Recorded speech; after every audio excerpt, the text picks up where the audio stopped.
So then देवर 7। 20 टीमें आई थी world cup T20 खेलने और अब बची हैं 7। सुपर 8 में 8 टीमें बची थी, लेकिन श्रीलंका ने कहा नहीं, मुझे अपने घर जाना है। ऑल्दो वो होस्ट थे तो वो अपने घर में ही खेल रहे थे, लेकिन उन्होंने कहा नहीं। So England becomes the first team to qualify for the semifinals and super 8 से एलिमिनेट होने वाली श्रीलंका बनी पहली टीम। तो आज बात करेंगे इंडिया के चांसेस के सेमीफाइनल में और बात करेंगे पाकिस्तान के चांसेस जो सेमीफाइनल में। Let's start with India.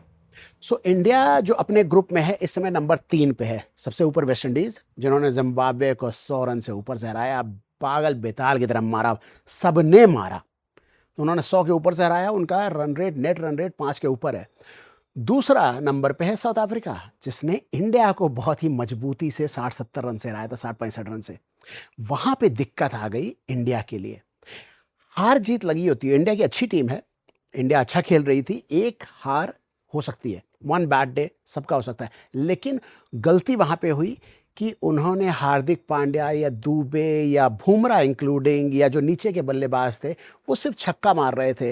वो अगर 20 ओवर, समझ में आ गया था 20 ओवर अगर वो लोग कुछ रन एक्स्ट्रा कर लेते तो जो नेट रन रेट है वो 60 की जगह 25-30 रन से हारते, तो नेट रन रेट जो उनका -3 के आसपास है वो शायद -1, -1.5 होता, जो कवर करना आसान होता है।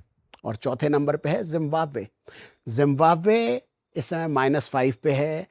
वेस्ट इंडीज ने बहुत गंदी तरीके से हराया। एनीवेज, इंटरेस्टिंग आज है पूल ए का 2 मैच, बहुत इंटरेस्टिंग मैच है। दूसरा मैच के पहले हम बात करते हैं जो है जिम्बाब्वे वर्सेस इंडिया। उस मैच में तो जो होगा होगा, लेकिन उससे ज़्यादा व्यूवरशिप मुझे लगता है south Africa and West Indies के जो बीच में मैच है, जो डे मैच है, उसमें होगा। अहमदाबाद में वो खेला जा रहा है। भाई साहब, लगता है कि वेस्ट इंडीज़ और साउथ अफ्रीका ने इतनी व्यूवरशिप अपने मैच में कभी नहीं देखी होगी, क्योंकि पूरा हिंदुस्तान रात के मैच को देखने से पहले दिन का मैच देखेगा। नाउ इंटरेस्टिंग, अगर वो मैच साउथ अफ्रीका जीत जाता है तो इंडिया के लिए बड़ा क्लियर हो जाता है, क्योंकि साउथ अफ्रीका और वेस्ट इंडीज़ के पास 2-2 पॉइंट है और इंडिया और जिम्बाब्वे के पास 0 पॉइंट है। तो उनमें से अगर एक बंदा जीतता है तो वो 4 पॉइंट करके क्वालिफाई कर जाएगा। प्रीटी मच साउथ अफ्रीका बहुत चांसेस है। और उसके बाद दूसरे का 2 ही पॉइंट होगा, तो इंडिया को जिम्बाब्वे को हरा के 2 पॉइंट पे पहुंच सकते हैं। लेकिन दिक्कत यह है कि नेट रन रेट इतना ज़्यादा नीचे है, तो इंडिया के लिए आसान यह है कि उस जिम्बाब्वे और वेस्ट इंडीज़ को दोनों को हराए और अपना 4 पॉइंट करे, और साउथ अफ्रीका हरा दे वेस्ट इंडीज़ को और 2 पॉइंट पे ही वेस्ट इंडीज़ रुक जाए और एक जिम्बाब्वे के अगेंस्ट, दैट्स इट। लेकिन भाई साहब, हर आदमी ये कैलकुलेशन कर क्यों रहा है? आप वेस्ट इंडीज़ को हल्के में क्यों ले रहे हो?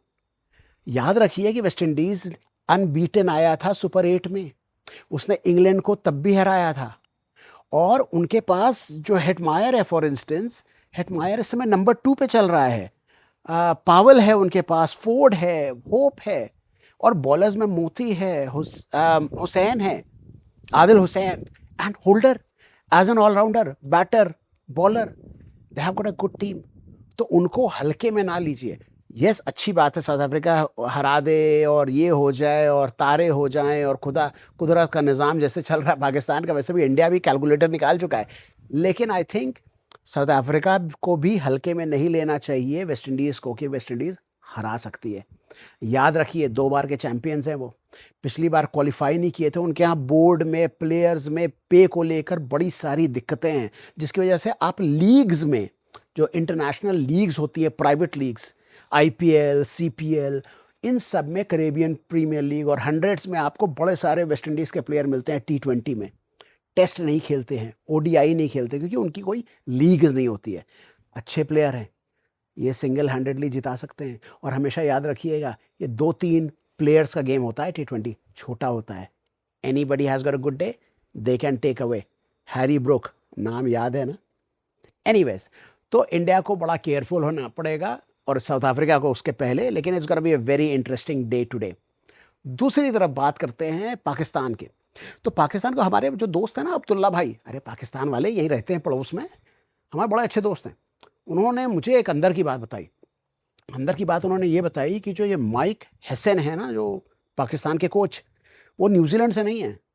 वो मतलब यही मतलब न्यूजीलैंड से हैं वो 2012 13 14 15 में न्यूजीलैंड में जब कोच थे, बड़े सक्सेसफुल कोच थे, लेकिन अब शायद ये इस्लामाबाद, लाहौर या पिंडी विंडी में कहीं पे शिफ्ट हो गए हैं, क्योंकि इतनी घटिया जो कोचिंग है ये पाकिस्तानी बन के ही कर सकते हैं, न्यूजीलैंड बन के नहीं कर सकते, न्यूजीलैंडर बन के, क्योंकि न्यूजीलैंड से आप राइट आए हैं, बड़े अच्छे अच्छे, याद रखिए जॉन राइट जिन्होंने बदलाव किया था Indian, he was the first before Gary Kirsten, Sourav Ganguly, याद रखिए वो नाम। सो वो कोच थे।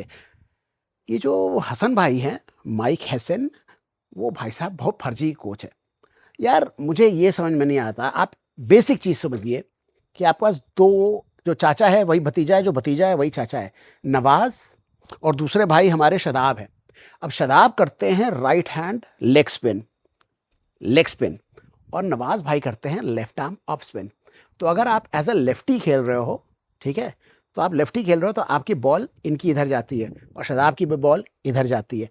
बड़े सिमिलर हैं, अलग अलग हैं, दोनों मिडिल ऑर्डर बैक ऑलराउंडर हैं, लेकिन बॉलर सिमिलर हैं।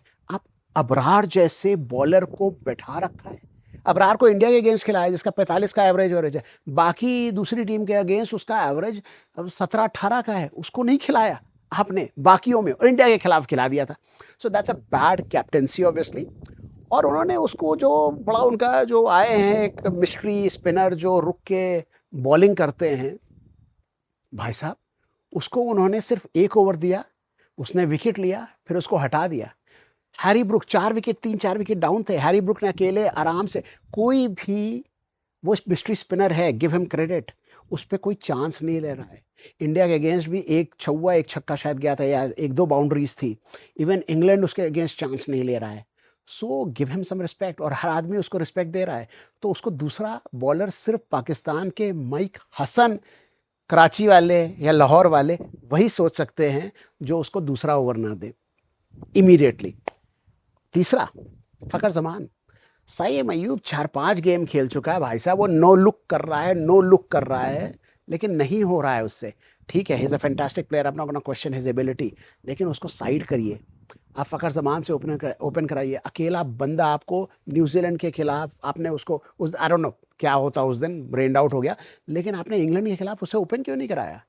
आप साइम को नीचे कर दीजिए, आपको साइम को खिलाना है नीचे कर दीजिए, बाद में आराम से खेल सकता है, वो इधर उधर मार सकता है, लेकिन 6 ओवर का जो अंदर जब प्लेयर्स होते हैं 9 फील्डर्स, उसके ऊपर की बाउंड्री फ़खर ज़मान यूज़ कर सकता है। Anyways, because of these, Abdullah भाई आई एम सॉरी, मुझे लगता है कि पाकिस्तान की जो कहानी थी वो ख़त्म हो गई है। अब वो कैलकुलेटर और कुदरत का निज़ाम और ये वो, उससे कुछ काम नहीं चलेगा। नेवरदलेस अगली बार की तैयारी कीजिए पाकिस्तान वाले, लेकिन पाकिस्तान वालों क्रिकेट के मामले में बड़ी अच्छी चीज़ है, याद रखिए। मैंने अफरीदी के बारे में बोला, अफरीदी को आप ज़बरदस्ती खिला रहे हैं, he is carrying his injury, और आप फ़खर ज़मान को ओपन नहीं करा रहे हैं, he is a fantastic bowler batsman, तो वो ओपनर है। आप जब भैया डॉक्टर का काम वकील से कराओगे, वकील का काम डॉक्टर्स कराओगे, और इन दोनों का काम एक दूसरे से कराओगे, तो भाई साहब नहीं हो जाएगा। कब तक कुदरत के निज़ाम और बारिश और कैलकुलेटर भरोसे रहोगे? Anyways, good luck to team India, good luck to Team South Africa, and good luck to New Zealand.